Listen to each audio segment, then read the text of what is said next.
చంద్రబాబు గారి విషయంలో. అసలు పార్టీలతో సంబంధం లేదు. గణేష్ అన్న అందరవాడు స్వతహాగా తన కాంగ్రెస్ అభిమానం చెప్పి ముందు నుంచి ఆయన చెప్పాడు. అది మనందరం చూసాం. ఇప్పుడు చెప్తాడు, రేపు చెప్తాడు. మాట మార్చే రకం కూడా కాదు. ఒకవేళ తప్పు చేస్తే లేదు లేబ్బాయి పొరపాటు అయిపోయిందని చెప్పే రకం.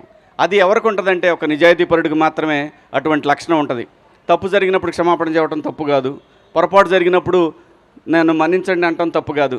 అలాంటి ఒక మంచి మనిషి అంటే బండ్ల గణేష్ గారు ఏదో ఇప్పుడు చంద్రబాబు గారు ఎందుకు అనుకోవాలి అసలు చంద్రబాబు నాయుడు గారి గురించి? ఆయనకి చంద్రబాబు నాయుడు గారు చేసిందే ఉంది, ఏమీ లేదు.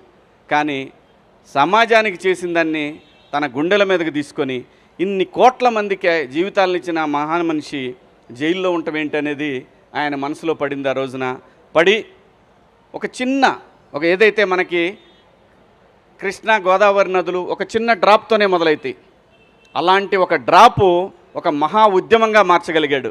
ఆ మహా ఉద్యమమే ఆ నాయకుడు చంద్రబాబు గారు బయటికి రావడానికి అంతమంది జనాలు, అన్ని కోట్ల మంది జనాల యొక్క ఒక వైబ్రేషన్ ఆయన బయటికి రావడానికి కారణమైంది.